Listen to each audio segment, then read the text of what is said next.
Tolerance value average sir plus minus. हो गया start.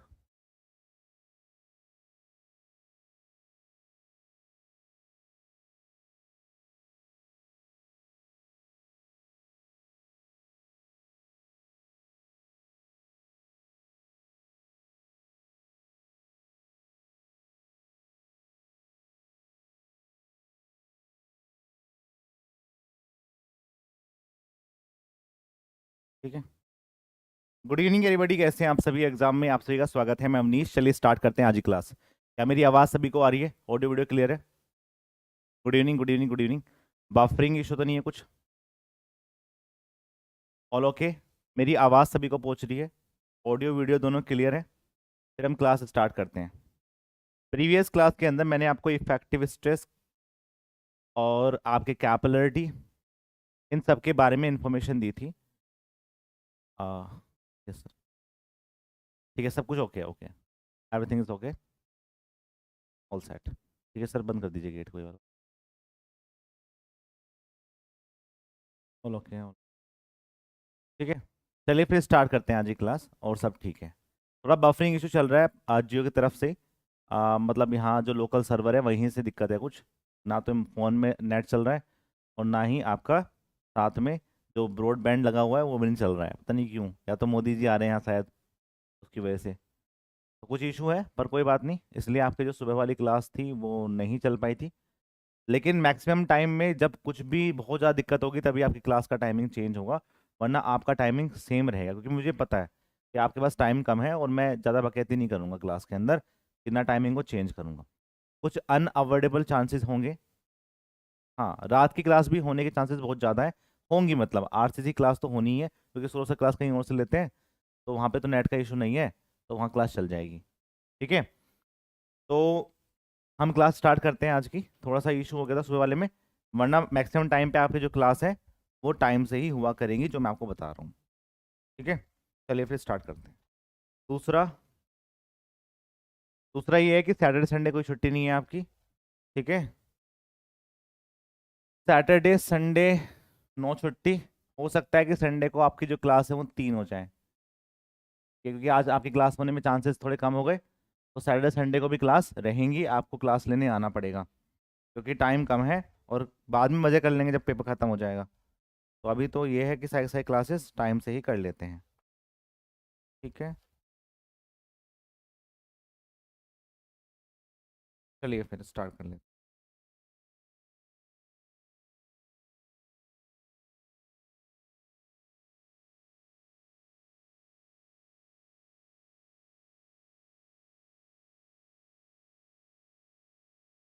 छुट्टी आफ्टर 4 दिसंबर। हाँ हाँ, और आपको बताना पड़ेगा कि आपकी ना दिवाली छुट्टी भी नहीं है। ठीक है, दिवाली में सिर्फ आपके जो बड़ी दिवाली होती है जिस दिन बम फूटते हैं, उस दिन छुट्टी रहेगी आपकी। और सौरभ सर ने छुट्टी ली है अपने ऑफिस से, तो वो आपकी 8-8 घंटे क्लास लेंगे। इसमें जो आपके टॉपिक्स हैं, जैसे कि आपका आरसीसी वाला टॉपिक होगा, वैसे आरसीसी तो कंप्लीट हो जाएगा जब तक। जो आपका सोम है और जो स्टील है और जो एफएम है, एफएम भी सौरभ सर ही पढ़ाएंगे आपको, क्योंकि बच्चों की डिमांड थी कि हमें सौरभ सर से ही एफएम पढ़ना है। ठीक है, जिस पढ़ेंगे। ठीक है, तो उस दिन क्या है कि वो आपकी क्लास ले लेंगे। तो उन्होंने 5-6 दिन की छुट्टी ली है, तो उसमें आपका 8-8 घंटे क्लास निकाल के वो आपका खींच देंगे बहुत सारा सिलेबस। ठीक है, दिवाली के दिन नहीं पढ़ा पाएंगे। ठीक है, तो घर वाले हमें जूते मार के निकाल देंगे घर से। ठीक है, चलिए स्टार्ट करते हैं फिर। हाँ बढ़िया है, चलिए स्टार्ट करते हैं। Consolidation now will discuss. थोड़ा सा मैं इसको चेंज कर लेता हूँ। करते हैं, टॉपिक का नाम है कंसोलिडेशन।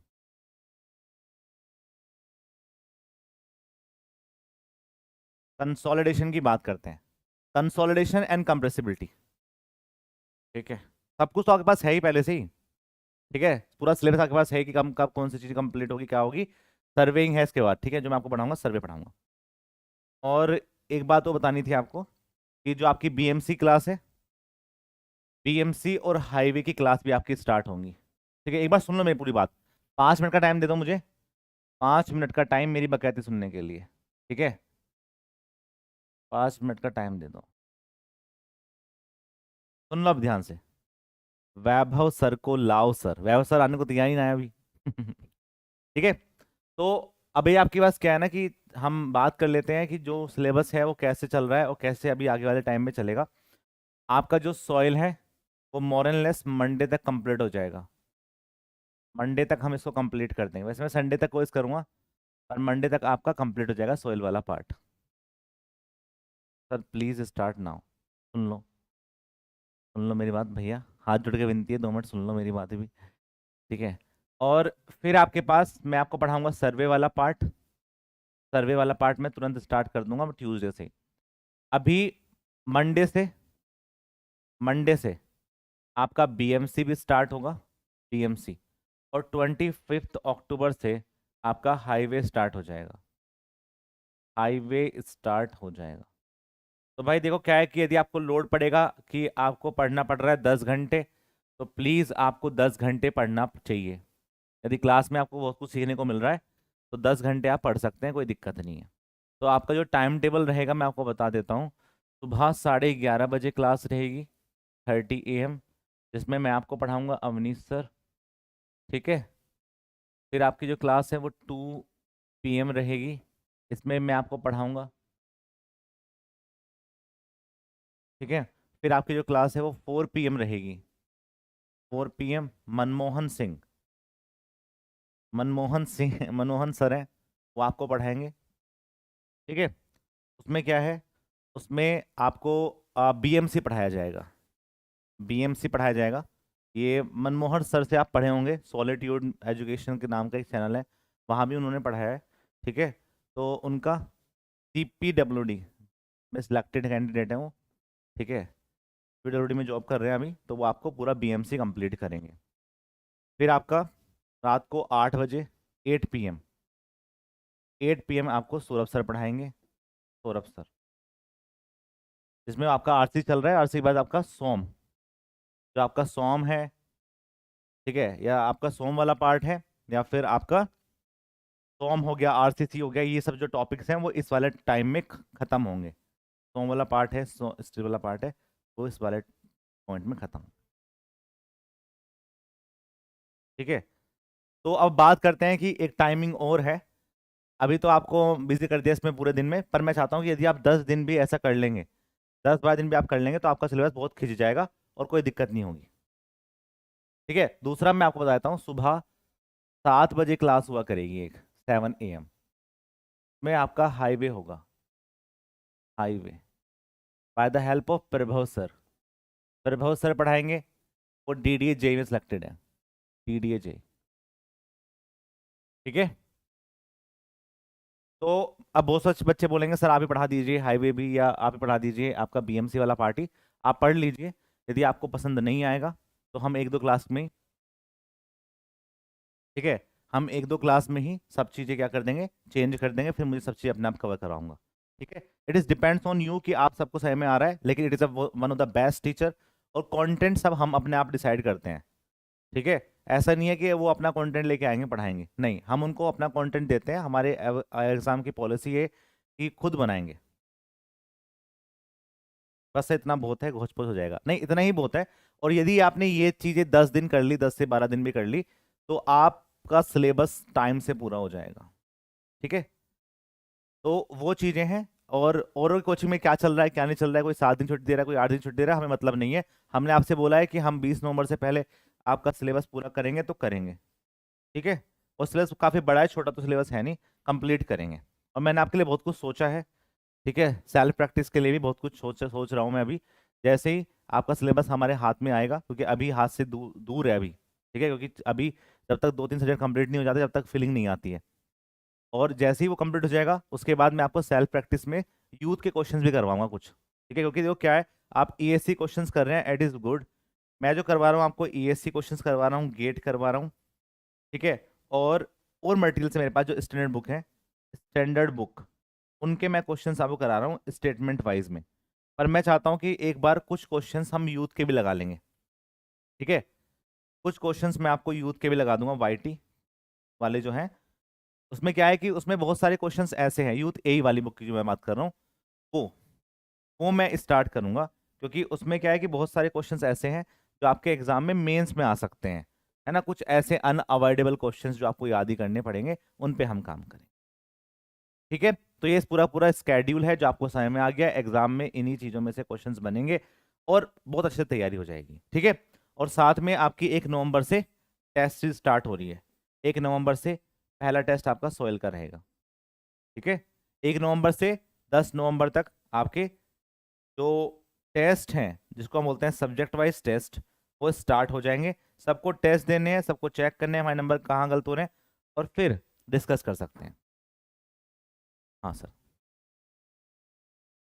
अदर स्टेट वाले भी लोग, अरे सभी लेंगे यार, जो भी है उसके सब लेंगे। ठीक है, चलिए, तो ये पूरा पूरा चीजें समझ में आ चुकी है आपको। तो ऐसे क्लासेस चलेंगी आपकी। ठीक है, अब आप बोलोगे सर रिवीजन कैसे करेंगे इस वाले पूरे माहौल में।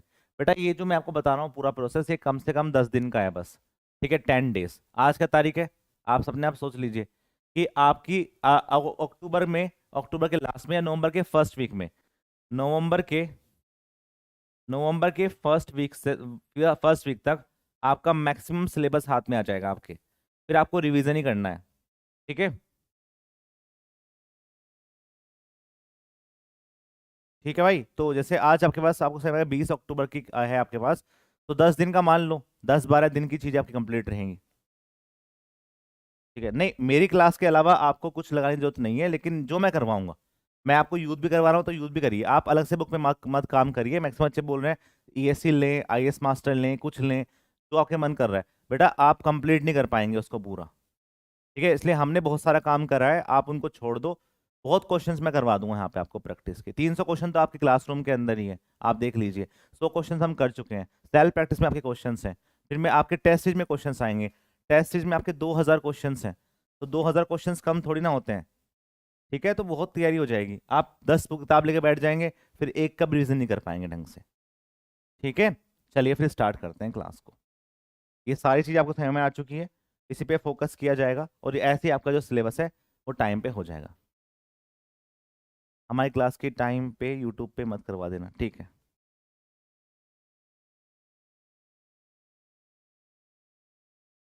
चलिए फिर स्टार्ट करते हैं। सबसे पहले हम बात करेंगे कंसोलिडेशन की। कंसोलिडेशन की बात करते हैं। तो पहले हम थोड़ा सा थ्योरी वाला पार्ट कवर करेंगे, क्योंकि इसके अंदर बहुत सारे कॉन्सेप्ट है जो आपको रिवाइज करने पड़ेंगे जल्दी जल्दी, और वहीं से आपके क्वेश्चंस बहुत सारे बनते हैं। पहली बात तो मुझे बताओ कि what are difference between consolidation and compaction. Consolidation और कॉम्पैक्शन में डिफरेंस क्या है, कॉम्पैक्शन में डिफरेंस क्या है। जब हम कंसोलिडेशन की बात करते हैं तो उसमें एक्सपेल आउट ऑफ वाटर की बात की जाती है, कि यहां से पानी बाहर निकलेगा। ठीक है, यहां पे एक्सपल्शन ऑफ एयर की बात की जा रही है। ठीक है, एयर की यहां से बात की जाएगी। दूसरा बात करेंगे इसके ऊपर, यदि आपने कंसोलिडेशन किया तो यहां पे आप डायनामिक लोडिंग कंडीशंस पे काम करेंगे। No sorry, this is static static loading condition पे काम किया जाएगा। स्टैटिक लोडिंग कंडीशन पे काम किया जाएगा मतलब लोड को आप लगा के रखेंगे। बहुत टाइम के बाद जब एक एक्सिस वाटर प्रेशर बन जाएगा, पानी बाहर निकलेगा, तो वो एक स्टैटिक लोडिंग है। यदि आपने इसके ऊपर कोई डायनेमिक लोडिंग लगा दी या बहुत ज्यादा लोड लगा दिया, तब भी ये बाहर नहीं निकलेगा। ठीक है, तो इस वाले केस में आपकी डायनेमिक लोडिंग कंडीशंस होती है। डायनेमिक लोडिंग कंडीशंस पे काम करते हैं। ठीक है, ये आपको जो एक सेटलमेंट देगा, इसका नाम होता है टाइम रेट ऑफ सेटलमेंट। क्या नाम होता है, टाइम रेट ऑफ सेटलमेंट की फीलिंग देगा ये आपको। ठीक है, टाइम के साथ साथ सेटलमेंट यहाँ पे आपका चेंज होगा। जबकि इस वाले केस में आपके पास क्या होगा, it is not a time rate of settlement, it is immediate settlement. ये आपका एक इमीडिएट सेटलमेंट होगा। ठीक है, ये बात आपको ध्यान रखना है। अब जब हम आपके कंसोलिडेशन की बात करते हैं, तो लोग क्विक टेस्ट अब समझ में आ रहा है कि जब आपको इसमें बहुत टाइम लगेगा, इसमें आपको बहुत कम टाइम लगेगा। इमीडिएट मतलब ये वही हो गया कि बहुत जल्दी रिजल्ट दे देगा। अब जब बात आती है इस चीज की, तो हमें एक चीज डिस्कस करनी पड़ती है, कंप्रेसिबिलिटी। कंप्रेसिबिलिटी, इन दोनों केस में हमारा जो मेन पर्पस है, हमारा मूल मंत्र है, वो कंप्रेसिबिलिटी है, कि हमें अपनी सॉइल की कंप्रेशन करना ही पड़ेगा। चाहे वो कॉम्पैक्शन कर रहे हो चाहे आप यहाँ पे कंसोलिडेशन कर रहे हो। तो बेसिकली हम यहाँ पे कंप्रेसिबिलिटी कॉम्पैक्शन से कर रहे हैं, कॉम्पैक्शन से, और हम जो कंप्रेसिबिलिटी कर रहे हैं वो कंसोलिडेशन से कर रहे हैं। अब कंसोलिडेशन भी एक सिंगल यूनिट नहीं होता है, कंप्रेसिबिलिटी के साथ साथ कंसोलिडेशन भी आपका 3 पार्ट में बटा होता है। कंसोलिडेशन भी आपका 3 पार्ट में बटा होगा। एक को हम बोलते हैं initial consolidation, this is your initial consolidation होता है। एक को हम बोलते हैं प्राइमरी कंसोलिडेशन, प्राइमरी कंसोलिडेशन, और इसे हम बोलते हैं सेकेंडरी कंसोलिडेशन,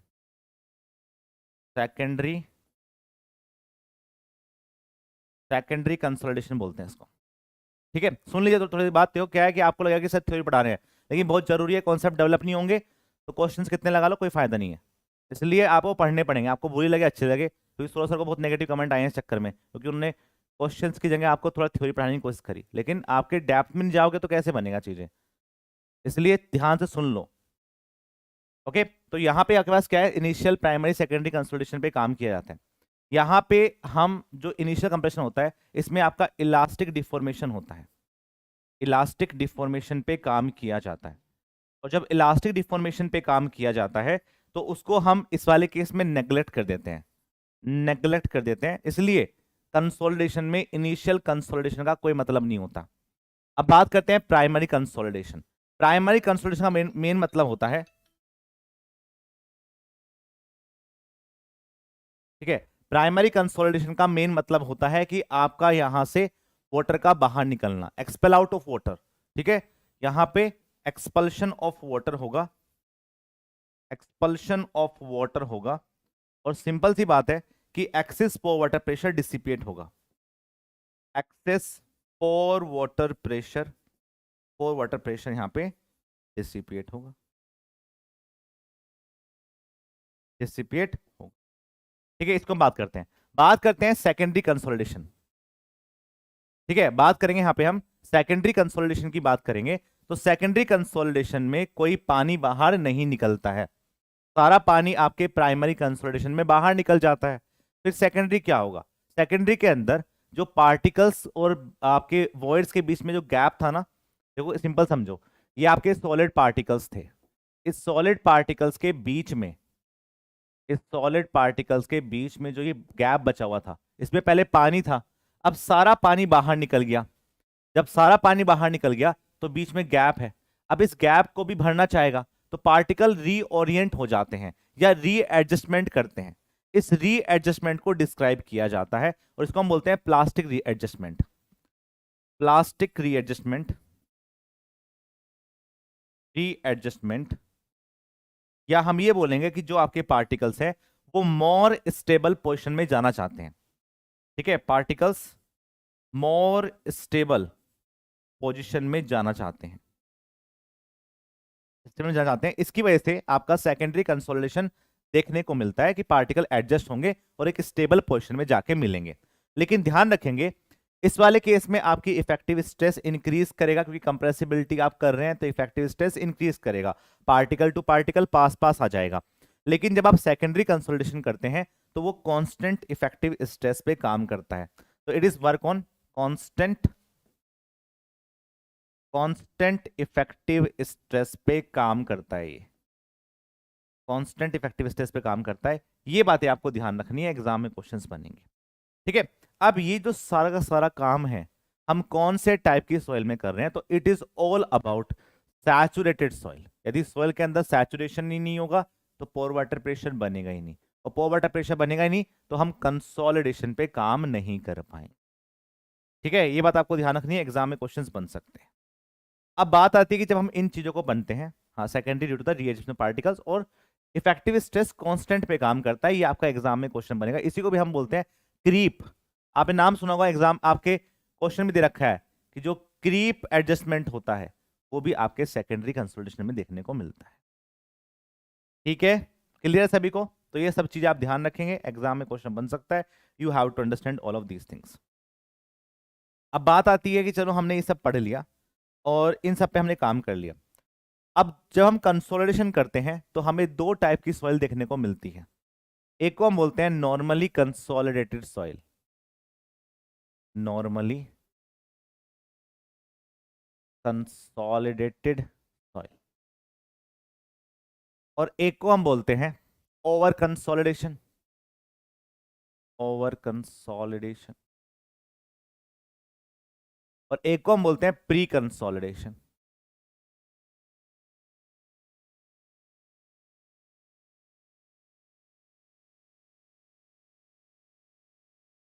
तो इन तीन टाइप के कंसोलिडेशन पे आपको काम करना पड़ेगा और इनके बारे में थोड़ा डिस्कस करना पड़ेगा कि ये कैसे डिस्क्राइब होते हैं, how to be describe all of these things, इनको समझना पड़ेगा। ठीक है, इनको हम बोलते हैं normally consolidated, over consolidated, pre consolidated. ठीक है, इन पे हम काम करेंगे कि how to be describe all of these things. देखो सिंपल एग्जांपल समझो कि प्री कंसोलिडेशन एक फिक्स्ड वैल्यू है, प्री कंसोलिडेशन एक फिक्स वैल्यू है कि आपकी जो सॉइल है वो स्ट्रेस हिस्ट्री में, अपनी स्ट्रेस हिस्ट्री में कितना मैक्सिमम लोड झेल के आई है, स्ट्रेस हिस्ट्री में मैक्सिमम लोड लेके आई है, मैक्सिमम लोड। ठीक है, इन द पास्ट, पास्ट में जो मैक्सिमम लोड लेके आई होगी आपकी सॉइल, उसी को हम प्री कंसोलिडेशन स्ट्रेस के नाम से जानते हैं। यदि आज की प्रेजेंट स्ट्रेस इस स्ट्रेस से ज्यादा है, उसको हम नॉर्मली कंसोलिडेट बोलते हैं। ठीक है, हम ऐसा बोलेंगे present stress is maximum, present present stress is maximum. यदि आज की स्ट्रेस सबसे बड़ी है तो उसको क्या बोलेंगे, उसको हम नॉर्मली कंसोलिडेशन के नाम से जानते हैं। दूसरा हम बात करेंगे ओवर कंसोलिडेशन। यदि प्रेजेंट प्रेजेंट स्ट्रेस, प्रेजेंट की स्पेलिंग कर दी मैंने, मैं भी प्रेजेंट फ्यूचर हो रहा हूं। प्रेजेंट स्ट्रेस, यदि मैं बोलूंगा today stress, today stress is less, यदि आज की स्ट्रेस कम है तो उसको हम क्या बोलेंगे, उसको हम बोल देते हैं ओवर कंसोलिडेशन। अब इसको आप कैसे पढ़ेंगे, इसके लिए हम एक कर्व बनाते हैं जिसको हम बोलते हैं वर्जिन कंप्रेशन कर्व। नाम तो सुना होगा आपने, वर्जिन कंप्रेशन कर्व का नाम सुना होगा, उस पर हम डिस्क्राइब करते हैं। ये दिखाया आपने,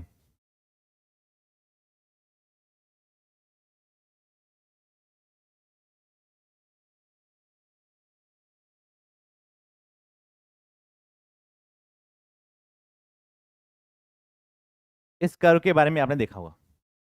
हाँ मुझे पता था अंडर कंसोलिडेटेड पूछेंगे, अंडर कंसोलिडेटेड बताऊंगा अभी सुशील जी, पहले तीन चीजों को डिस्कस कर लेते हैं। ठीक है, क्वेश्चन भी दे रखा है मैंने आपको अंडर कंसोलिडेटेड पे, आपके सेल्फ प्रैक्टिस के अंदर भी। अब ये जो कर्व है ना, इसी को हम वर्जिन कंप्रेशन कर्व के नाम से जानते हैं। एक्चुअली ये होता तो कर्व्ड है, लेकिन हम जो यहाँ पे इक्वेशंस लेते हैं वो लॉग बेस में ले लेते हैं, और उसकी वजह से ये जो आपका कर्व पार्ट है वो स्टेट पार्ट में कन्वर्ट हो जाता है। ठीक है, अब यहाँ पे तो क्या है, यहाँ पे आपको ये बताता है कि स्टार्टिंग में आपके वॉइड रेशो ज्यादा थे, जब वॉइड रेशो ज्यादा थे तो आपने इसके ऊपर लोड को लगाया, जैसे जैसे आप स्ट्रेस को बढ़ाएंगे वॉइड रेशो कम होते गए।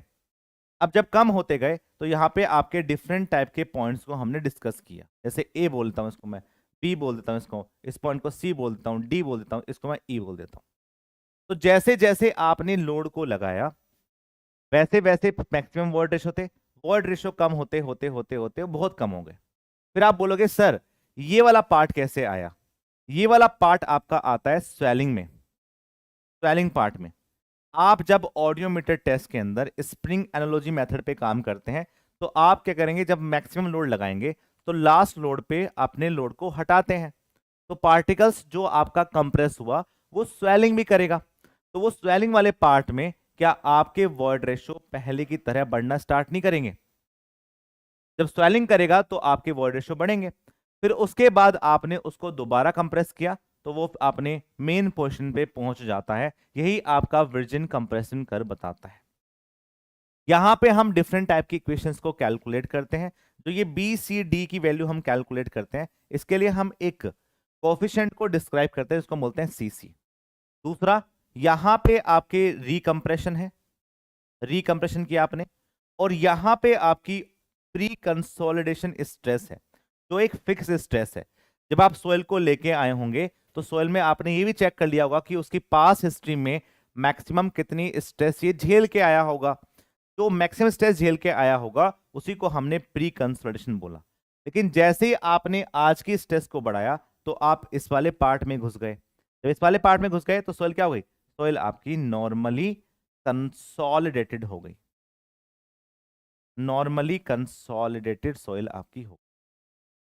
ठीक है। दूसरा, जब आप इस वाले पार्ट में थे तो आपकी जो स्ट्रेस थी वो आपकी इस वाली स्ट्रेस से भी कम थी।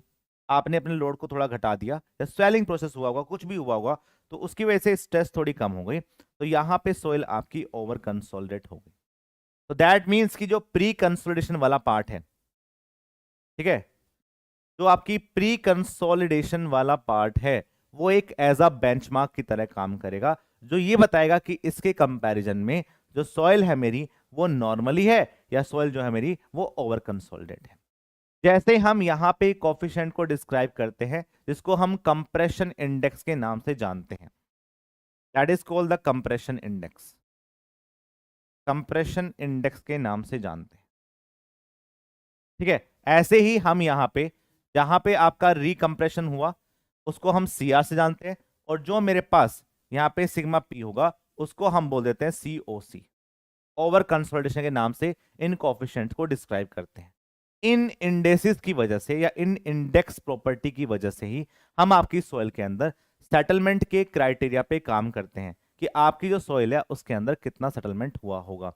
जैसे इस कर्व पे हमको पता होता है कि यदि मेरे पास एक सॉइल है जिसका मैंने एक वॉल्यूम 1 मान लिया था, ये आपका यहां से यहां तक का वॉइड रेशियो ई हो गया, तो हम जब इसके ऊपर लोड लगाएंगे तो इसमें कुछ ना कुछ सेटलमेंट तो डेल्टा एच होगा, और उसको हम बोलते हैं 1 डिग्री कंसोलिडेशन।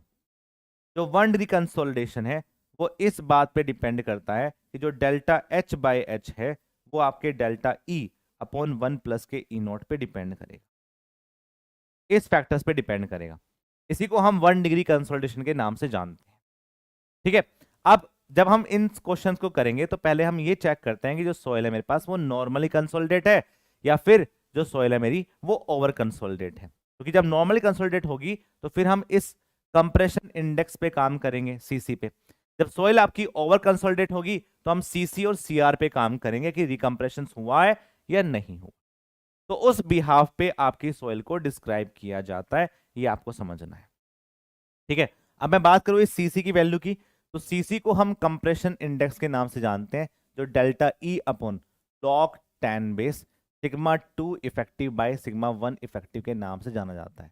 और ये वैल्यू आपकी माइनस में होती है क्योंकि जितना आप लोड को लगाएंगे उतनी आपके पास क्या होगी, वॉइड रेशियो कम ही होते जाएंगे। तो ये change in void ratio divide by log base पे सिग्मा 2 बाय सिग्मा 1 की इफेक्टिव स्ट्रेस पे काम करता है।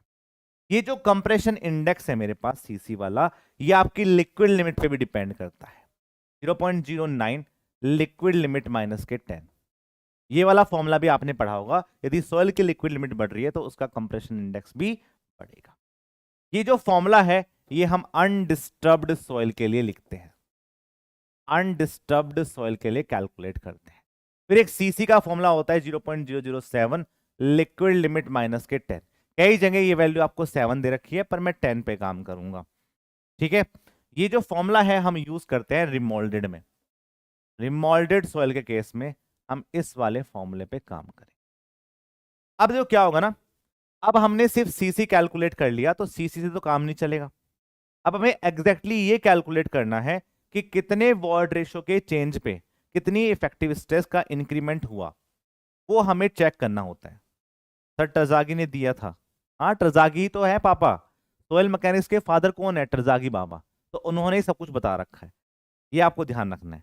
सिर्फ क्लासिफिकेशन ऑफ सॉइल किया था आपके जो आपके बाबा थे ना कैसे ग्रंडे, और सब आपके टरजागी ने ही दिया है। इफेक्टिव स्ट्रेस का कॉन्सेप्ट, कंसोलिडेशन का कॉन्सेप्ट, इन सब पे काम किया था।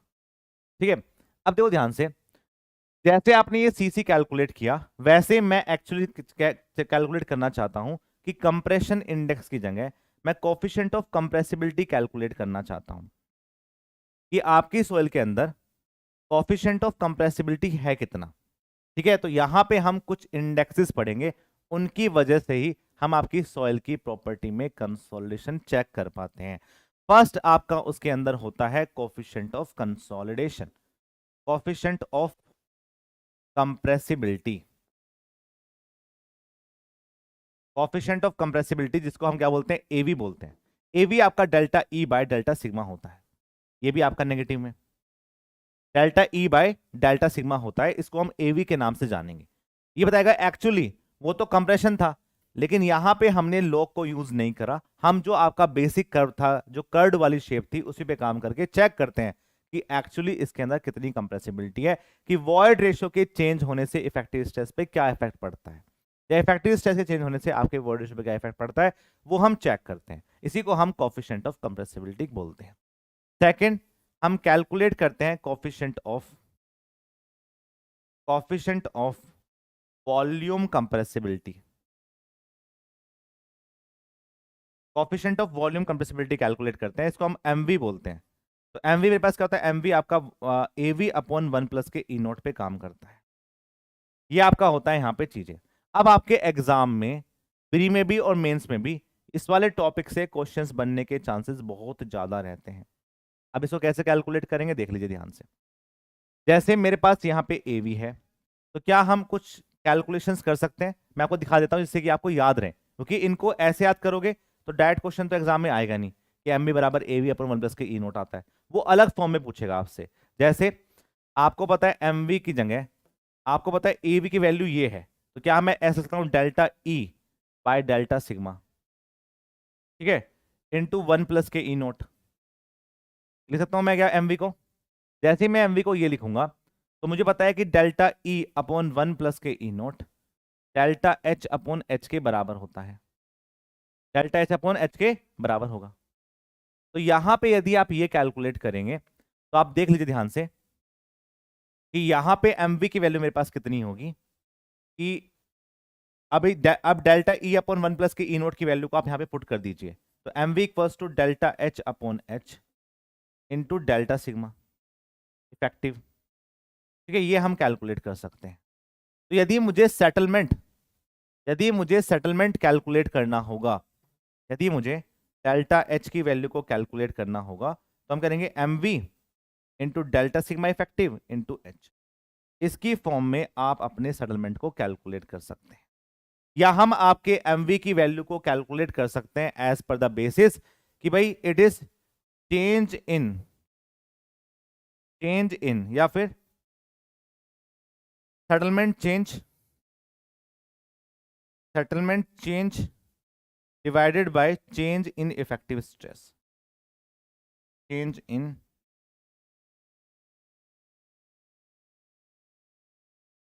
Effective stress. हम इस पे काम करते हैं और यहीं से हम आपके डेल्टा एच को कैलकुलेट कर सकते हैं। क्या यहां तक कोई डाउट है? तो डेल्टा एच की फॉर्म में आप देख रहे डेल्टा एच मेरे पास क्या है, ये सेटलमेंट है। जो हमें कैलकुलेट करना है वो आपके एमवी और आपके इफेक्टिव स्ट्रेस के चेंज पे डिपेंड करता है, ठीक है, इफेक्टिव स्ट्रेस के चेंज पे काम करेगा। And you have to understand all of these things कि हम इसको कैसे कैलकुलेट करेंगे। सबको क्लियर है? कोई डाउट है किसी को तो बता दीजिए एक बार, जल्दी से बताइए। किसी को कोई डाउट है तो पूछ सकते हैं।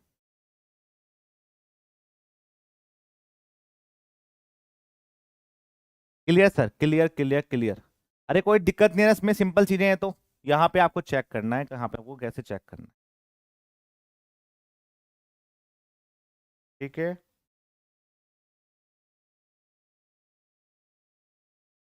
दो बच्चे बोल रहे हैं बस, क्लियर है, और सब चुप बैठे हैं। चुप बैठ के थोड़ी पेपर निकलेगा बेटा, कुछ करोगे तभी तो निकलेगा पेपर।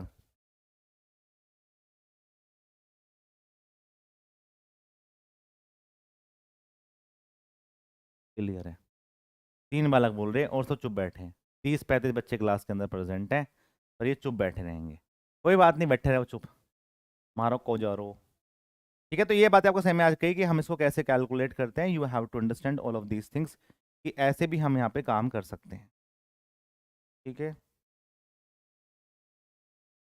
अब क्या हम एक काम और कर सकते हैं, जैसे आपके फॉर्मूला आपने पढ़ा है C C equals to delta E upon log 10 base sigma 1 bar upon sigma 2 bar, यदि मैं यहां से भी आपके सेटलमेंट को कैलकुलेट करना चाहूं तो हम यहां से भी आपके, ठीक है, हम यहां से भी आपकी वैल्यू को कैलकुलेट कर सकते हैं। कैसे? आपको पता है कि भाई डेल्टा ई अपॉन 1 + के e naught is equal to delta H upon H naught होता है।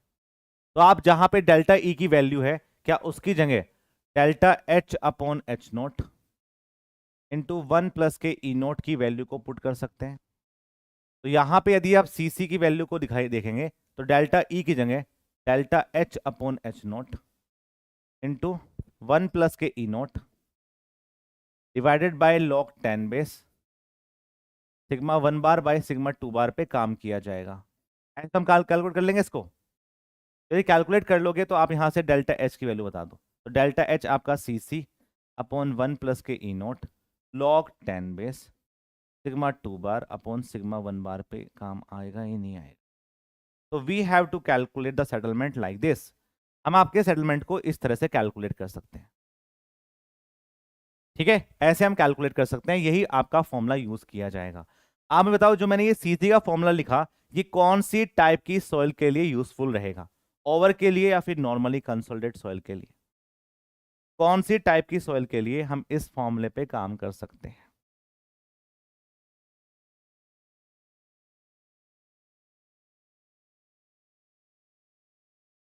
जल्दी से बताइए।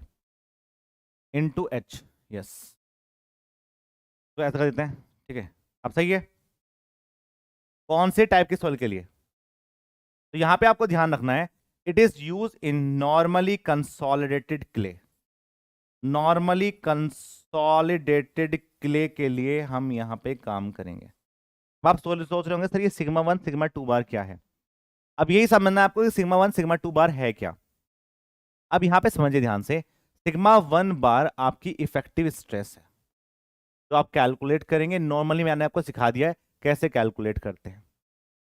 ठीक है, बेटा सीसी तो है। तो क्या होगा मेरे पास यहाँ पे आपकी सिग्मा 1 बार इफेक्टिव स्ट्रेस है। जैसे ही आपने इसके ऊपर कोई लोड लगाया होगा, उस लोड की वजह से आपकी स्ट्रेस में क्या चेंज आया, वो आपके पास सिग्मा जो 2 बार है वो सिग्मा 1 बार प्लस के डेल्टा सिग्मा है। डेल्टा सिग्मा क्या है? डेल्टा सिग्मा आपके लोडिंग कंडीशंस पे डिपेंड करेगा कि आपकी सोइल के ऊपर कोई ओवरबर्डन तो नहीं आ रहा है, कोई लोडिंग तो नहीं आ रही है। उन सब पे डिपेंड करता है कि ओवरबर्डन क्या है, लोडिंग कंडीशंस क्या है, इन सब पे डिपेंड करेगा।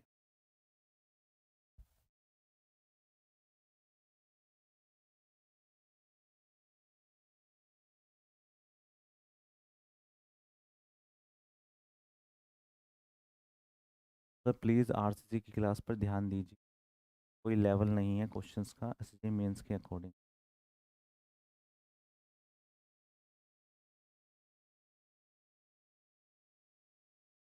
मैं क्या बताऊं यार तुम्हें इस बारे में।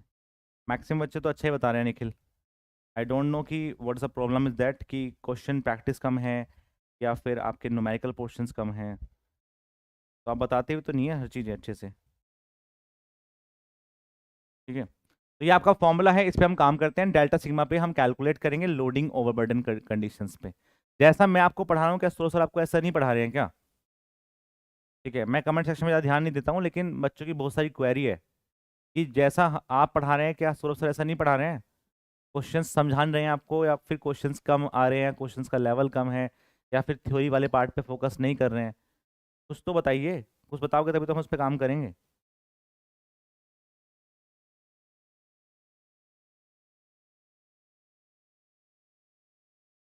नहीं पढ़ा रहे हैं।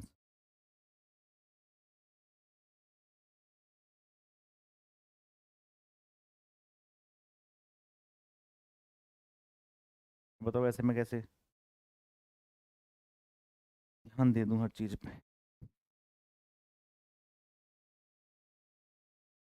ठीक है, चलिए तो नॉर्मल कंसोलिडेट क्ले के बारे में मैंने आपको बता दिया कि हम इसको कैसे डिस्कस कर सकते हैं। कल को यदि जैसे हमारे पास ये नॉर्मली कंसोलिडेट सॉइल हो गई, कल को मेरे पास यदि ओवर कंसोलिडेट हो जाएगा, ठीक है, यदि मैं यहाँ पे यदि मैं आपके पास कल को ओवर कंसोलिडेटेड सॉइल पे काम करूंगा, ओवर कंसोलिडेटेड सॉइल पे काम करूंगा, तो delta by H naught, delta H by H naught is equals to C, C की जगह मेरे पास क्या होगा, सी ओ सी हो जाएगा। या फिर हम ये बोलते हैं कि सी ओ सी आपके अप्रोक्सीमेटली सी आर के बराबर होता है। ध्यान देंगे इस बात को।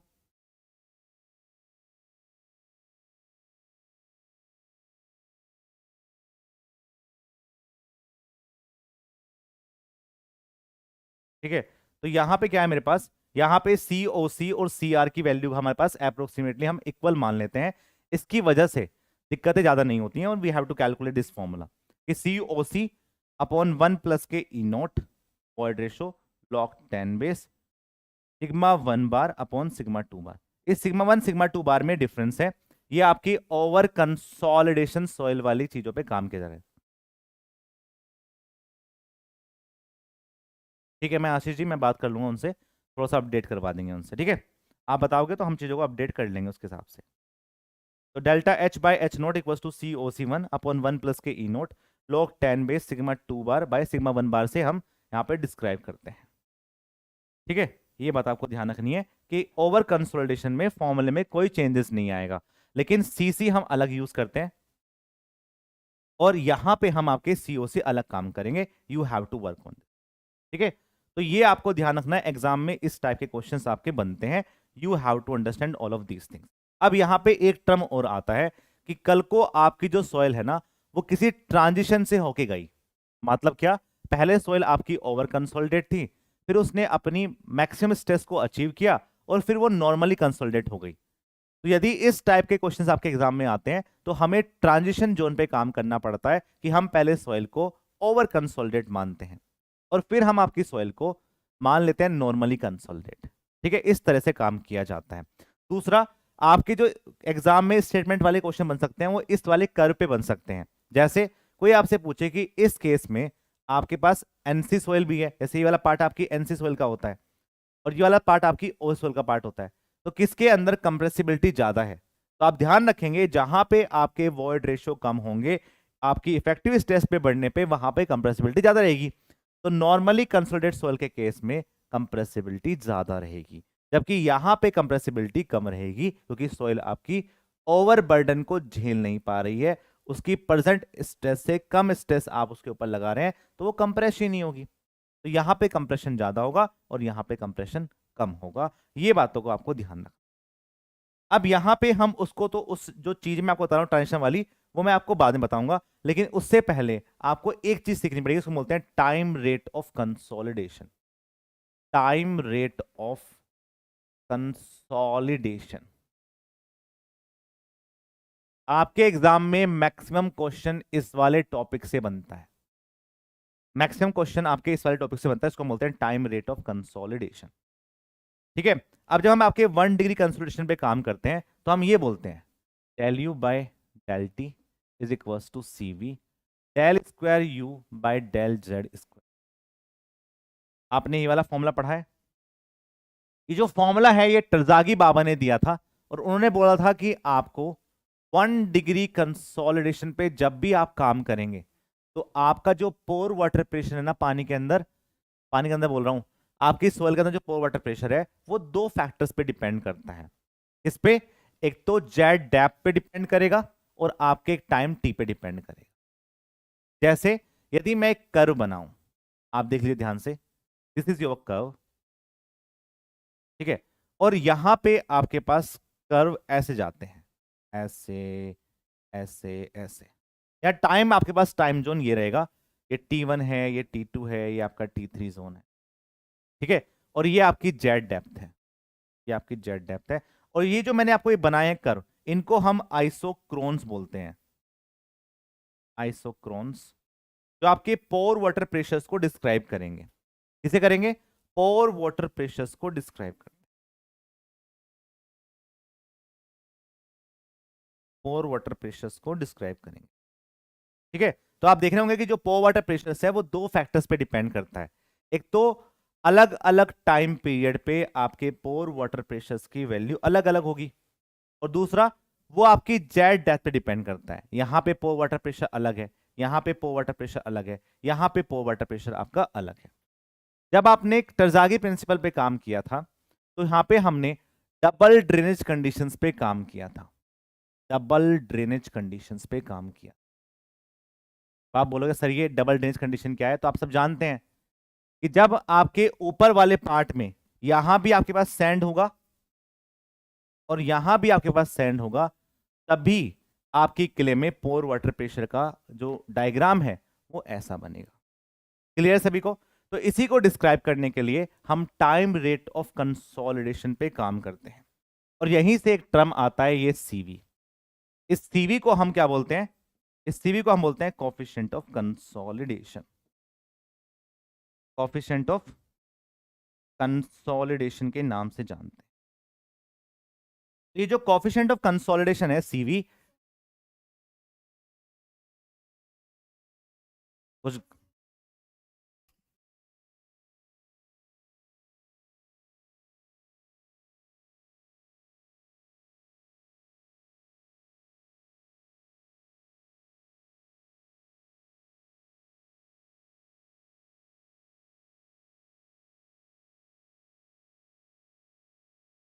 एक मिनट अक्षय,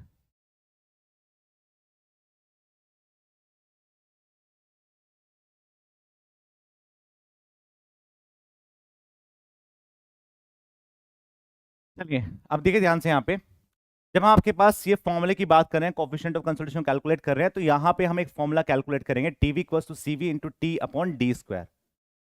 ठीक है, ये आपका एक फॉर्मूला होता है जिसपे हम काम करते हैं। जब हम आपके पास ये time rate of consolidation check करते हैं, तो आपका जो सीवी है वो इस फैक्टर पे डिपेंड करता है।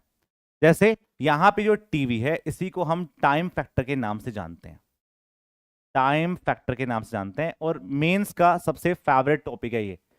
आपको एग्जाम में क्वेश्चन इसी वाले टॉपिक से जरूर मिलेगा, क्योंकि ये आपके ईएससी में भी क्वेश्चन आ चुका है, गेट में भी आ चुका है, और एसएससी का जब मेंस का एग्जाम होता था तो इस टॉपिक से क्वेश्चन बनने के चांसेस बहुत ज्यादा रहते थे। तो उसको छोड़ेगा नहीं एसएससी इस बार भी, यहीं से क्वेश्चन बनेगा। तो टाइम फैक्टर्स पे डिपेंड करता है। ये जो टाइम फैक्टर है टीवी, इसकी वैल्यू को हम π/4 क्यू स्क्वायर के नाम से जानते हैं। ये यू की वैल्यू तब रहेगी जब U is less than equal to 60%। जैसे ही टीवी की वैल्यू 1.783 माइनस के 0.933 लॉग 10 बेस 100 माइनस के म्यू हो जाएगी यू, तो आपकी यू की वैल्यू क्या होगी? 60% ज्यादा हो जाएगी। ये दो फॉर्मूले पे हम काम करते हैं। ये आपको बताता है कि आपका जो कंसोलिडेशन है उसका डिग्री क्या है। तो ये जो यू है ना, यू, ये आपके लिए समझने वाली बात है कि ये यू है क्या। इस यू को हम बोलते हैं degree of consolidation, degree of consolidation, degree of consolidation. जैसे आपने सुना होगा 50% कंसोलिडेशन हो गया, 40% हो गया, या 70% कंसोलिडेशन हो गया आपके टोटल का, उसको हम डिस्क्राइब करते हैं। तो वो यहां से आता है। अब ये जो यू है ना, ये यू आपका होता है डेल्टा एच सेटलमेंट, सेटलमेंट, और डिवाइडेड बाय एच सेटलमेंट। मतलब क्या है इस चीज का? मतलब जो डिग्री ऑफ कंसोलिडेशन है ना, वो सेटलमेंट पे डिपेंड करता है कि एट टाइम टी तक कितना सेटलमेंट हुआ है, और मैक्सिमम जो ये फाइनल कंसोलिडेशन सेटलमेंट है वो कितना हो सकता है, उसके रेशो पे ये यू की वैल्यू कैलकुलेट होती है। ठीक है, और यहीं से हम कैलकुलेट करते हैं 50% है, 60% है, 20% है, 90% है, क्या है, उसके हिसाब से हम इसको डिस्क्राइब करेंगे। तो टीवी की वैल्यू तो आपकी यहां से निकल जाएगी। जो आपका स्मॉल टी है वो आपका टाइम इंटरवल है कि कितने साल लग गए या कितने महीने लगे कंसोलिडेशन। तो ये डी है, इसको हम डेप्थ बोलेंगे, जो ड्रेनेज कंडीशंस पे डिपेंड करता है। जैसे मान लो आपके पास ऊपर भी सैंड है, सैंड ड्रेन्स, नीचे भी सैंड ड्रेन्स है, और यहां पे आपकी हाइट एच है। ठीक है, तो ये आपको ध्यान रखना है कि इस वाले केस में डबल ड्रेनेज कंडीशंस, मतलब आपका पानी ऊपर से नीचे से कहीं से भी आ सकता है। तो इसको हम बोलते हैं double drainage conditions, double drainage conditions. इसको हम डबल ड्रेनेज कंडीशंस के नाम से जानते हैं। तो ये जो डबल ड्रेनेज कंडीशंस है ना, इसमें इस एच की वैल्यू या डी की जो वैल्यू वहां पे रहेगी वो आपके h/2 के बराबर हो जाएगी। जो आप ये डी कैलकुलेट करेंगे वो h/2 के बराबर होगी। क्यों? क्योंकि इसका जो कर्व बनेगा आपके पास वो ऐसा बनेगा, मतलब मैक्सिमम पोर वाटर प्रेशर आपके सेंटर पे रहेगा और मिनिमम पोर वाटर प्रेशर आपके ऊपर नीचे वाले पार्ट में देखने को मिल जाएगा। तो मतलब क्या हो गया, मैक्सिमम सेटलमेंट कहां पे मिला आपको, ऊपर नीचे, और सॉरी सेंटर में, और ऊपर नीचे आपको मिनिमम मिलेगा, इसलिए मैंने h/2 पे काम किया। इसको बोलते हैं डबल ड्रेनेज। अब बात करेंगे सिंगल ड्रेनेज कंडीशन में। सिंगल ड्रेनेज में क्या होगा, सिंगल ड्रेनेज कंडीशन में मेरे पास क्या हो जाएगा, ये हाइट मेरे पास h है, इस h हाइट में यदि मेरे पास यहां पे इम्परमिएबल स्ट्रेटा है, this is my impermeable strata, ये आपका एक इम्परमिएबल,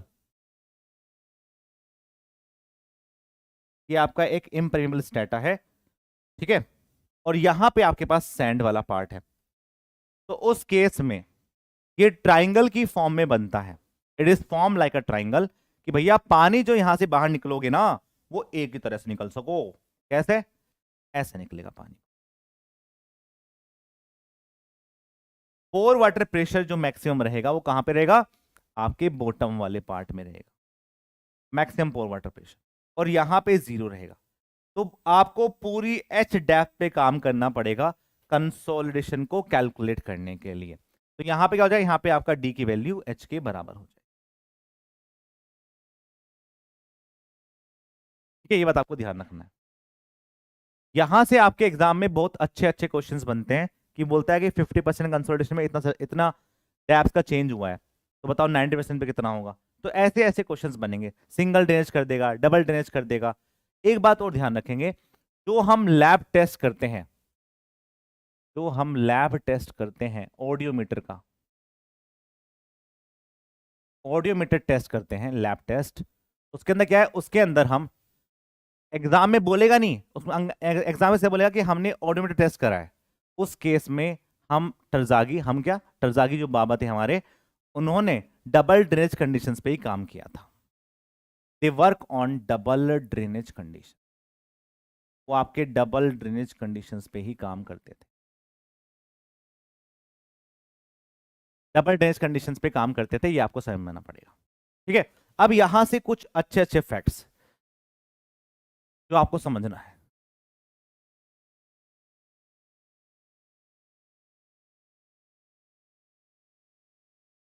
ठीक है, ये मेरा ज्ञान है। यहां से आपके एग्जाम में स्टेटमेंट की फॉर्म में क्वेश्चंस बनेंगे, जैसे मैं आपको समझा देता हूं।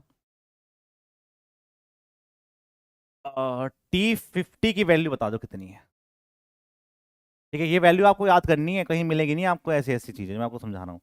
T50 की वैल्यू कितनी होती है, जब आपका 50% कंसोलिडेशन होता है तो इसकी वैल्यू अप्रोक्सीमेटली 0.197 होगा। कल आपसे पूछे कि T90 की वैल्यू कितनी है, इसको हम बोलते हैं आपके पास क्या, 90% कंसोलिडेशन आपका हुआ, दैट इक्वल्स टू 0.848, 0.848। T100 की वैल्यू, T100 की वैल्यू बताओ कितनी होगी, क्या बोल रहे हैं सर, क्या U जो है वो आपके वर्ड्स पे डिपेंड करेगा बेटा, यदि वो आपके सेटलमेंट पे डिपेंड कर रहा है तो इट इज ऑब्वियस ना कि वो आपकी वर्ड्स पे डिपेंड करेगा, क्योंकि बिना वर्ड रेशो के आप सेटलमेंट कैलकुलेट ही नहीं कर पाएंगे। T100 के लिए बताओ कितनी होगी, T100 की वैल्यू, मेरे भैया जल्दी से,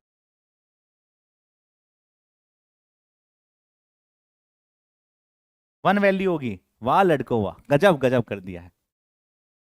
बेटा मुझे ये बताओ, इस वाले केस में यदि मैंने यहाँ पे 100 पुट कर दिया तो log 0 की वैल्यू क्या होती है, log 0 की वैल्यू, log 0 की वैल्यू होती है इन्फिनिटी, तो आंसर यहाँ पे आंसर हो जाएगा इन्फिनिटी, ठीक है। अब इन्फिनिटी में से आप कुछ भी घटाएंगे, छोटा छोटा सा भी घटाएंगे ना, ऐसा मान लो कि आप समुद्र में से एक बाल्टी पानी लेके आ रहे हैं, 1.781 आपका एक बाल्टी पानी है, अब एक बाल्टी पानी आपने बाहर निकाल लिया, तो समुद्र है, पानी कम थोड़ी हो जाएगा उसका। तो ये बात आपको ध्यान रखना है कि इस वाले केस में T100 की वैल्यू आपकी क्या हो जाएगी। एग्जाम में इनके रेशो भी पूछे जा सकते हैं कि रेशो क्या है, ठीक है, जैसे एग्जाम में आपको स्टूडेंट बोलेगा कि at the 100% consolidation soil is infinitely consolidate. तो आपको समझ में आया क्या बोल दिया उसने। तो ऐसे क्वेश्चंस आपके एग्जाम में बन सकते हैं, ध्यान रखेंगे। दूसरा, सेकंड बोलता हूं मैं, सेकंड वाला पार्ट देखिए। वो बोलेगा कि मेरे पास है ना डबल ड्रेनेज कंडीशंस थी, डबल ड्रेनेज कंडीशंस थी, ड्रेनेज कंडीशंस थी, और मुझे टाइम T1 लगा, और जो मेरा फाइनल कंसोलिडेशन सेटलमेंट था, फाइनल कंसोलिडेशन सेटलमेंट था, ये क्या हो रहा है, मेरा जो फाइनल कंसोलिडेशन सेटलमेंट था, फाइनल कंसोलिडेशन था, वो मान लो मेरा 120 mm था। ये मैंने एज्यूम कर लिया, एज्यूम कर लिया मैंने ऐसा, ठीक है, एज्यूम कर लिया। दूसरा आपसे बोलेगा यदि मैंने सिंगल ड्रेनेज कंडीशंस करी, सिंगल ड्रेनेज कंडीशंस करी,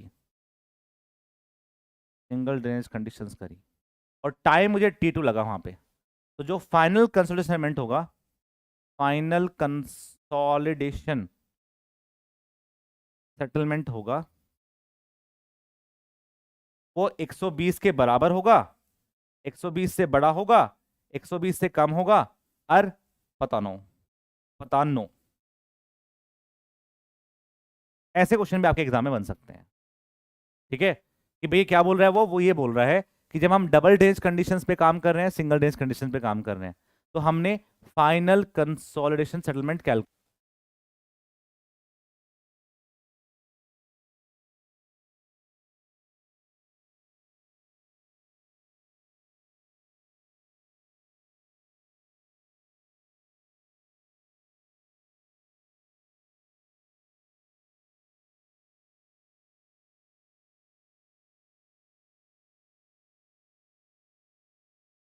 ठीक है, मोर टाइम लगेगा।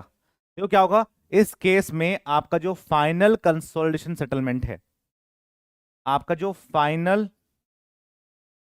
कंसोलिडेशन सेटलमेंट है, फाइनल कंसोलिडेशन सेटलमेंट है, वो चेंज ना हुआ है, ठीक है। फाइनल कंसोलिडेशन सेटलमेंट चेंज नहीं होता है, उसकी वैल्यू हमेशा सेम रहेगी, ठीक है, इट इज ऑलवेज सेम, वो आपका हमेशा सेम रहेगा, चाहे आप सिंगल डेज पे काम करो, चाहे आप डबल डेज पे काम करो। हो सकता है कि आपको टाइम लग जाए, लेकिन सेटलमेंट आपका 120 mm ही रहेगा, जो हमने एज्यूम करा है।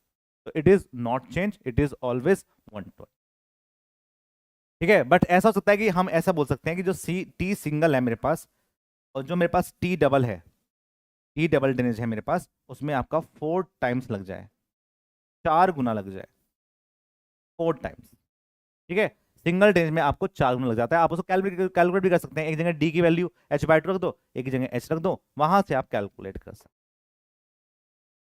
ठीक है भैया। कोई दिक्कत परेशानी किसी को तो बताओ, if you have any doubt please ask.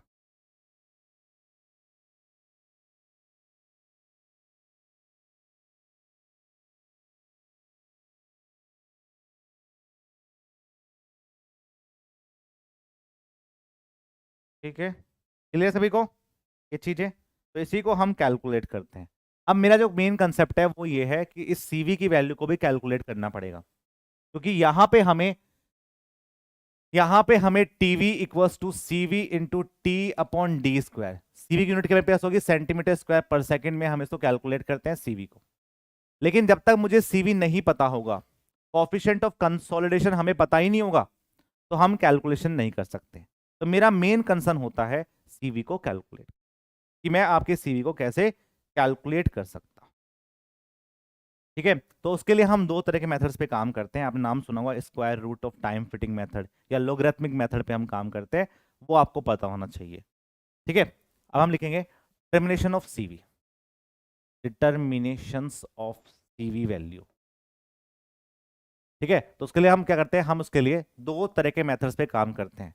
एक को हम बोलते हैं Taylor methods of square root of fitting methods. क्या बोलेंगे, टेलर्स मेथड पे काम करेंगे, टेलर्स मेथड पे काम करेंगे। तो हम बोलते हैं square root of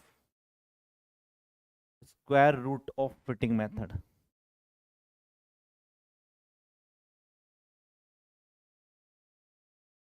square root of fitting method पे हम काम करेंगे। ठीक है, दूसरा मेरे पास होता है कैसेग्रेंडे टेस्ट, जिसको हम बोलते हैं लॉगरिथमिक अप्रोच पे काम किया जाता है।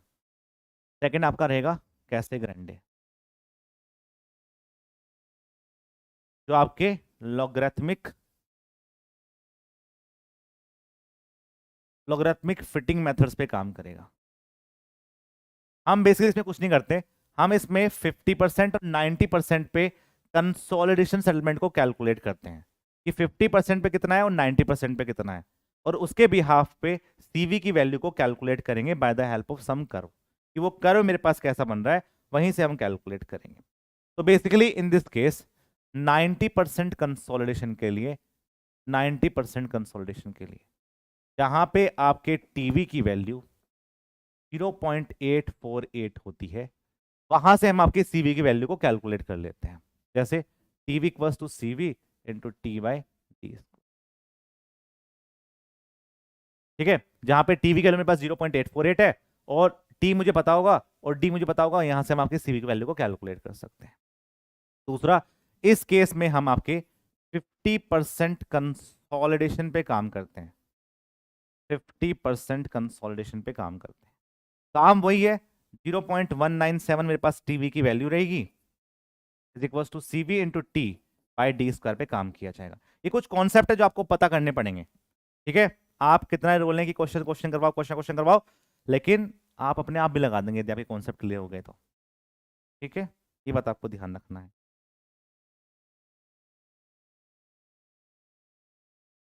क्लियर है सभी को? तो ये दोनों फॉर्मूले आप ध्यान रखेंगे, एग्जाम में इन पे क्वेश्चंस बन सकता है। You have to understand all of these things. ठीक है, क्लियर सभी को?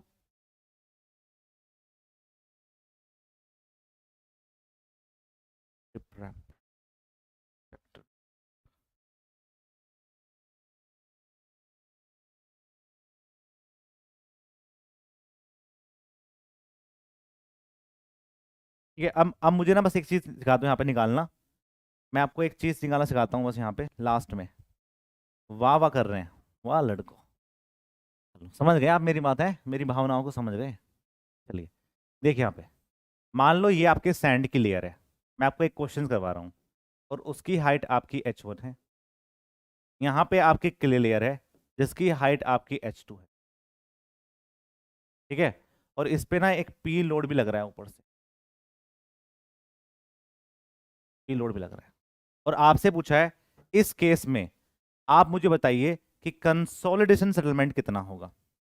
जब भी आपसे क्वेश्चन में बोला जाए कि कंसोलिडेशन सेटलमेंट कैलकुलेट करना है, तो उस केस में आपको यहां का पता होगा कि मेरे पास गामा टी या गामा सैंड दिया होगा, मुझे क्वेश्चन में गामा सैंड मुझे दिया होगा, और मान लो आपकी जो वाटर टेबल है वो यहां पे लाई कर रही है, वाटर टेबल आपके पास यहां पे लाई कर रही है, वाटर टेबल आपकी यहां पे लाई कर रही है, और जो मेरे पास ये पी लोड लग रहा है, इसका तो डबल ड्रेनेज और के लिए या सिंगल ड्रेनेज के लिए एप्लीकेबल है टेलर और कोसेग्रेंडे। बेटा जो ये डबल ड्रेनेज सिंगल ड्रेनेज की बात चल रही है, जब हम कैसेग्रेंडे पे काम करेंगे या टेलर पे काम करेंगे तो हम हमेशा डबल ड्रेनेज पे काम करेंगे। We are not working on single drainage. जब हम ऑडियोमीटर टेस्ट करते हैं, मैंने आपको पहले बताया ये बातें, ऑडियोमीटर टेस्ट करते हैं तो हम आपके सिंपल डबल ड्रेनेज कंडीशंस पे काम करते हैं। ठीक है, वो तो क्या होता है, फील्ड कंडीशंस की वजह से ऐसा आ जाता है कि आपकी एक लेयर इम्परमेबल हो जाती है, इसलिए हम सिंगल ड्रेनेज पे काम करते हैं, वरना हम डबल ड्रेनेज कंडीशंस पे काम करेंगे जब भी कंसोलिडेशन की बात की जाएगी, या चाहे आपके क्वेश्चन में कुछ ना भी लिखा हो, हम ऐसे काम करते हैं। ठीक है, अब देखो क्या है कि मेरे पास ये आपका पी लोड है, और मैं आपसे ये बोलूं कि इस पी लोड का जो डिप्रेशन है वो ऐसे पड़ रहा है। ठीक है, कैसे? 2:1 की फॉर्म में। ठीक है, 2:1 की फॉर्म में, 2:1 की फॉर्म में डिप्रेशन पड़ रहा है। अब हमें ये बताइए कि यदि मुझे आपके क्वेश्चन में कंसोलिडेशन सेटलमेंट कैलकुलेट करना है, तो हमेशा यदि क्वेश्चन में कुछ नहीं लिखा हुआ है तो हम क्ले लेयर के सेंटर पे, क्ले लेयर के सेंटर पे कंसोलिडेशन सेटलमेंट कैलकुलेट करते हैं। कंसोलिडेशन सेटलमेंट यहां पे कैलकुलेट करेंगे। ये बात आपको ध्यान रखनी है। अब बताओ कैसे कैलकुलेट करेंगे। मुझे बस दो चीज बता दो। हम जब आपके पास सिग्मा इफेक्टिव बता दो एक बार, कहां पे, इसको मान लेता हूं ए पॉइंट। ए पॉइंट पे, ए पॉइंट पे आपकी सिग्मा इफेक्टिव स्ट्रेस क्या होगी, और जो मेरे पास डेल्टा सिग्मा ए होता है जो आपके लोडिंग कंडीशंस की वजह से लगेगा, लोडिंग कंडीशंस की वजह से लगेगा, वो बता दो। यदि आपने दो बता दिए तो और सब तो आपको क्वेश्चन में दे रखा होगा, हर चीज आप अपने तरीके से आराम से निकाल सकते हैं। बताइए कैसे निकालेंगे इसको।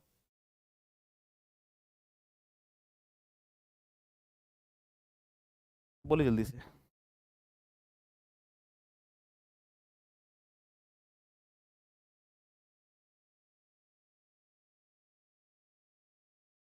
बताओ कितना हमारे पास सिग्मा इफेक्टिव। सिग्मा इफेक्टिव जब हम कैलकुलेट करेंगे यहां से तो हम ऐसा बोलेंगे कि भैया मेरे पास गामा सेंड इंटू H1 है, प्लस गामा क्ले या gamma saturated of clay into मेरे पास H2 है। H2 में क्या करेंगे, H2/2 करेंगे क्योंकि हमें सेंटर पे कैलकुलेट करना है। ठीक है, माइनस के गामा W इंटू H2/2, यहां से हमें सिग्मा इफेक्टिव कैलकुलेट हो जाएगा। ठीक है, यहां से होगा, यहां से हमें इफेक्टिव स्ट्रेस कैलकुलेट हो जाएगी लाइक दिस। हो जाएगी नहीं हो जाएगी। हाँ सही बात है। तो इसको क्या करते हैं, इसको हम ऐसे सकते हैं क्या कि भैया gamma send into H1 plus gamma submerged into H2/2। ध्यान से देख लीजिए क्या है। जिसने कल की क्लास नहीं करी होगी उसको समय में कुछ नहीं आएगा आज क्लास के अंदर, तो कल की क्लास करनी बहुत जरूरी है। ठीक है, ये आपके पास सिग्मा ए इफेक्टिव हो जाएगा। अब यदि मैं आपसे पूछूं कि डेल्टा सिग्मा ए कैसे निकालेंगे हम, डेल्टा सिग्मा ए जो आपके लोडिंग कंडीशंस की वजह से होगा, तो हम क्या करेंगे, हम आपके पास पी अपॉन एरिया पे काम करते हैं। अब आपका जो एरिया है उसका कौन डिप्रेशन पे काम कर रहा है, एक बार वापस बता दीजिए रावल जी। जब अभी हम आपकी इफेक्टिव स्ट्रेस कैलकुलेट करते हैं तो हम आपके क्ले लेयर के सेंटर पे कैलकुलेट करते हैं। यदि क्वेश्चन में दे रखा है कि भाई इसी किसी पॉइंट पे कैलकुलेट करिए तो उस पॉइंट पे कैलकुलेट करेंगे। नहीं दे रखा है कुछ भी तो हमेशा क्ले लेयर के सेंटर पे सेटलमेंट को कैलकुलेट निकाला जाता है, क्योंकि वहां पे मैक्सिमम पोर वाटर प्रेशर होने के चांसेस बढ़ जाते हैं। इसलिए हम हमेशा सेंटर पे काम करते हैं, S2/2 को कैलकुलेट करते हैं। ठीक है, S2/2 को कैलकुलेट करेंगे। अब यदि मुझे इस वाले केस में इस P लोड की वजह से स्ट्रेस कैलकुलेट करना है तो मैं P डिवाइडेड बाय एरिया करूंगा, P डिवाइड बाय एरिया करूंगा। बट मुझे बताओ कि इस वाले केस में आपका जो एरिया है वो कैसे कैलकुलेट होगा। अब जैसे मान लो ये जो P लोड लग रहा होगा वो किसी B फुटिंग पे लग रहा होगा, किसी B फुटिंग पे तो लग रहा होगा एक लोड। अब आपको ये कैलकुलेट करना है, यहां से यहां तक कैलकुलेट करना पड़ेगा B डैश। अब मान लो ये आपकी एक स्क्वायर फुटिंग है, आपके पास ऊपर वाले पार्ट में एक स्क्वायर फुटिंग पे आपने काम किया था। ऐसे क्वेश्चन पूछेगा आपसे, एक फुटिंग है उस फुटिंग के ऊपर लोड लग रहा है और इस वाली लेयर पे आपको कंसोलिडेशन सेटलमेंट कैलकुलेट करना है। ठीक है, तो हम इसको कैसे कैलकुलेट करेंगे, तो इस केस में ये आपके 1:2 पे काम कर रहा है और ये हाइट आपको पता है यहां से यहां तक की, तो क्या हम सिमिलर ट्राइंगल प्रॉपर्टी पे काम नहीं कर सकते, H1 divided by S2/2 is equal to 1/2। ठीक है, 1/2 पे हम काम कर सकते हैं। तो यहां से यहां तक की वैल्यू आपको पहले ही पता है कितना है, B है। अब बस आपको ये वाली वैल्यू कैलकुलेट करनी है, ये वैल्यू और ये वैल्यू कितनी हो जाएगी वैल्यू। मैं दोबारा समझाता हूँ जिन बच्चों को समझ में नहीं आ रहा है। यहाँ पे देखिए, ये मेरे पास एक फुटिंग है। ठीक है, इस फुटिंग की विड्थ को मैंने B मान लिया। अब इसके ऊपर एक लोड लग रहा था P, उसकी वजह से ये कौन डिप्रेशन ऐसा बना, और जब डिप्रेशन बना तो उसके लिए एक स्लोप बना होगा, और मान लो स्लोप आपको 2:1 दे रखा है। ठीक है, और यहां भी आपका 2:1 का आपका एक स्लोप दे रखा है। अब आपको ये वाला एरिया कैलकुलेट करना है, तो इस वाले एरिया को कैलकुलेट करने के लिए क्या आपको पहले ये बी विड्थ कैलकुलेट नहीं करनी पड़ेगी, बी विड्थ, और जो बचा हुआ पार्ट है मेरे पास वो ये कैलकुलेट करना पड़ेगा। अब मान लो ये हाइट आपकी h है, तो आप बताओ ये वाली वैल्यू कितनी होगी। 3h1 प्लस के S2 आ रहा है सर, बहुत ही बढ़िया, गजब लड़को। ठीक है, तो हम क्या ऐसा कर सकते हैं कि h अपॉन एक्स, इसको मैं x मान लेता हूँ, h upon X equals to 2/1। तो क्या हम यहाँ पे x की वैल्यू को h/2 ले सकते हैं? तो ये वैल्यू आपकी यहाँ पे h/2 आ जाएगी और ये वैल्यू भी आपकी h/2 आ जाएगी। अब यदि मुझे डेल्टा सिग्मा कैलकुलेट करना है, डेल्टा सिग्मा इफेक्टिव हम बोल देते हैं इसको, ये लोडिंग कंडीशन की वजह से होगा, तो P लोड आपका ऊपर से आया अपॉन B प्लस के H का होल स्क्वायर, ऐसे हम इसको कैलकुलेट कर सकते हैं। ठीक है, तो दोनों तरफ h/2 हो गया। ये तरीका है करने का जो मैं आपको समझा रहा हूं। तो जब भी हम आपका फॉर्मूला लगाएंगे डेल्टा H अपॉन H वाला, अपॉन H सी मान लो 1 प्लस के ई नॉट log 10 बेस, तो इसको हम बोलेंगे सिग्मा 1 इफेक्टिव ऊपर सिग्मा 1 इफेक्टिव प्लस के डेल्टा सिग्मा। ये जो डेल्टा सिग्मा है ना वो ये है, ये हम ऐसे कैलकुलेट करते हैं।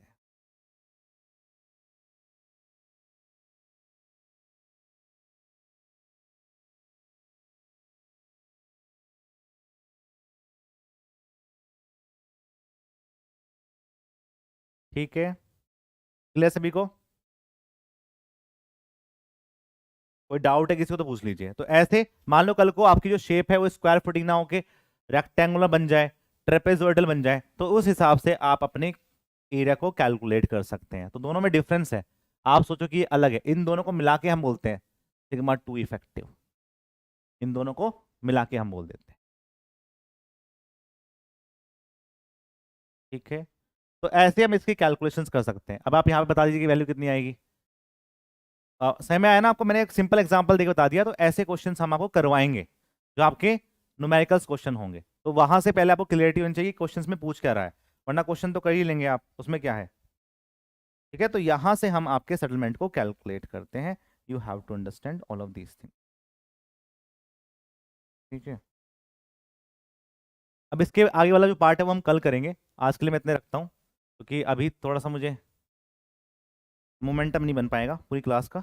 तो हम आपका कल जो बचा हुआ पार्ट है वो कल करेंगे। एक थोड़ा सा टॉपिक बचा हुआ है इसमें, इसमें हम ट्रांजिशंस के ऊपर बात करते हैं, ट्रांजिशंस के ऊपर वो करवाना है, वो मुश्किल से 10 मिनट का है, और फिर हम सीधा क्वेश्चंस पे जाएंगे। ठीक है, फिर हम सीधा 10 मिनट का बचा हुआ है, फिर हम सीधा जाएंगे क्वेश्चंस की तरफ। ठीक है, चलिए फिर मिलते हैं अगर नेक्स्ट क्लास में। और आपकी अब 8 बजे क्लास है, 8 बजे क्लास में आप आरसीसी कंप्लीट करना। ठीक है, मैं सोचा से बोल दूंगा सर आपने एग्जाम्पल में 2:1 बोला था, कोई बात नहीं, देखो वो आपको दे देगा एग्जाम में, आपको वो एग्जाम में दे देगा कि वैल्यू का जो रेशो है वो क्या है। मैंने यहाँ पे 2:1 मान लिया, आप 1:2 पे भी काम कर सकते हैं। मैंने तो आपको सिर्फ एक एग्जाम्पल देके बताया सर, इस पर एक क्वेश्चन, तो कोई बात नहीं, आप इसको 1:2 पे काम कर सकते हैं। यू हैव टू, वो दे रखा होगा कि कैसे हम काम करते हैं। ठीक है, तो वो हम करवा देंगे, उससे पहले हम इस सारे क्वेश्चन मैं आपको करवाऊंगा ट्रांजिशंस वाले के साथ साथ कि क्या क्या मेरे पास रहने वाला है। ठीक है, 3 आवर्स की तो थी क्लास, लेकिन थोड़ा सा इशू है, पर कोई बात नहीं। ठीक है, मैं कर लूँगा उससे एडजस्ट। मैं मुझे लगता है कि हर चीज़ शेयर नहीं करनी चाहिए, बट वो फैमिली में मम्मी को थोड़ी आंखें बन रही थी आज, तो आज लास्ट था उनका बनने का, तो मैं सुबह से आज वहीं बिजी था, तो मुझे थोड़ा सा जाना पड़ेगा। पर आप सबको हर चीज़ से सर लेफ्ट हाफ एक्सप्लेन कर दीजिए सर। 45% पे ऐसा कोई हार्ड एंड फास्ट नहीं है। ठीक है, कि 45 के एंगल पे ही वो स्प्रेड होगा, it is depend on the angle कि कौन से लोडिंग कंडीशंस है, कौन सा टाइप की फुटिंग है। ठीक है, वैसे जनरली 1:2 पे काम किया जाता है। ठीक है, 1:2 पे काम किया जाता है, इसलिए हम इस पे काम करते हैं। अच्छा, मैं आपको समझा देता हूँ एक बार। यहाँ पे आप देख लीजिए, जो वर्जिन कंप्रेशन कर्व है उसका लेफ्ट पार्ट बोल रहे हैं कि लेफ्ट पार्ट समझा दीजिए एक बार। देखो लेफ्ट पार्ट मैं आपको समझाता हूँ, एक बार समझ लीजिए ध्यान से। ये वाला देख लीजिए, ये वाला जो पार्ट है ना मेरे पास, ये तो आपका समझ में आ रहा है कि जैसे जैसे आपके वॉइड रेशियो यहाँ पे कम होंगे, आपकी स्ट्रेस बढ़ती जाएगी। आप सोच रहे होंगे सर ये कर्व कैसा है, ये तो आपका ऐसा बढ़ा था ऐसा बढ़ा था, फिर ये ऐसा कैसा हुआ। हम क्या करते हैं, हम आपकी सॉइल को थोड़े पार्ट के लिए स्वेल करते हैं। हम ये चेक करते हैं कि जब आपने मैक्सिमम लोडिंग कंडीशंस लगाई होगी उसके ऊपर, तो मैक्सिमम लोडिंग कंडीशंस लगाने के बाद आपने लोड को उठा लिया होगा, जैसे ही आपने उसके लोड को उठाया तो उसके अंदर स्वेलिंग प्रॉपर्टी भी आएगी। तो ये वाला जो कर्व है ना, ये उस स्वेलिंग पार्ट को दिखा रहा है। जब आप स्वेलिंग को दिखाएंगे तो उसके वॉइड रेशियो बढ़ेंगे, और जब वॉइड रेशियो बढ़ेंगे तो उसकी स्ट्रेस तो कमी हो जाएगी ना। तो इसलिए ये जो कर्व आपको दिखा रहा है, ये वाला पार्ट क्या है, ये आपके ये आपका हम बोलेंगे that is called unloading condition का कर्व है। अनलोडिंग वाला पार्ट है ये। और फिर आपने इसके ऊपर दोबारा से रिलोडिंग कर दी, ये चेक करने के लिए कि हमें समझ में आ गया इतना स्वेल कर सकता है मैक्सिमम, उसके बाद कितना होगा। ठीक है, तो यहां पे क्या होगा, यहां पे ये वाली आपके पास रीलोडिंग कंडीशंस हो जाएगी, रीलोडिंग कंडीशन।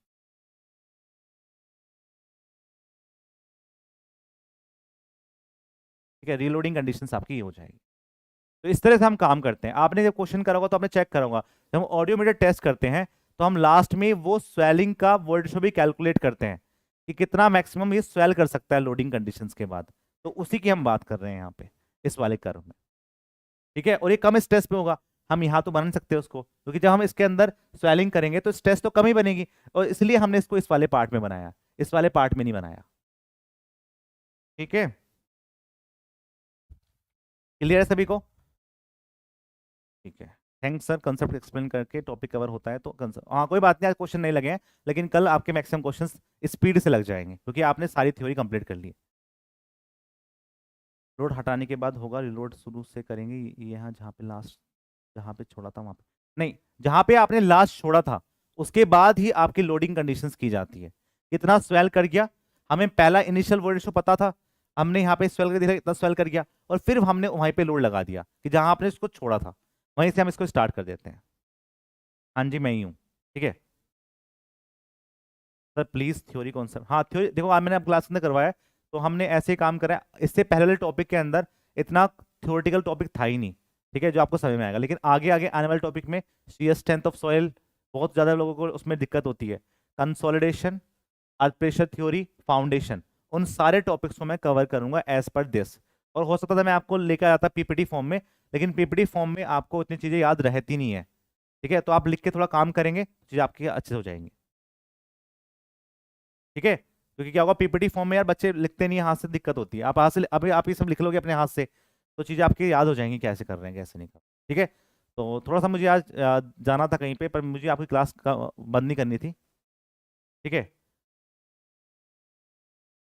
ठीक है, इसलिए मैंने आपकी जो क्लास है थोड़ा डिले कर दिया, लेकिन मैक्सिमम टाइम में हम पूरे पूरे हम ये बोलेंगे कि 100% श्योर है इस चीज को लेके कि आपकी क्लास का टाइमिंग चेंज नहीं होगा। क्लास 11:30 बजे होनी है तो 11:30 बजे ही होगी। ठीक है, और सिलेबस को पूरी स्पीड से कवर करेंगे टाइम के साथ में, और आपके साथ बात भी की जाएगी। ठीक है, ऐसा नहीं कि सिर्फ हम बोल के चले गए और आपको समझ में नहीं आ रहा कुछ भी, तो संडे को हम कुछ ना कुछ ऐसा निकालेंगे कि आपके जो भी डाउट्स हैं उन सबको लिया जा सके। ठीक है, तो कोई बात नहीं, जो आज की क्लास की भरपाई है मैं आपको कल कर दूंगा। वैसे मैंने 1.5 घंटे क्लास ले ली है, तो कल जो बचा पार्ट है उसको हम कवर करेंगे। ठीक है, कंसोलिडेशन। मिलते हैं फिर आपके नेक्स्ट क्लास के अंदर, तब तक के लिए बाय बाय, जय हिंद।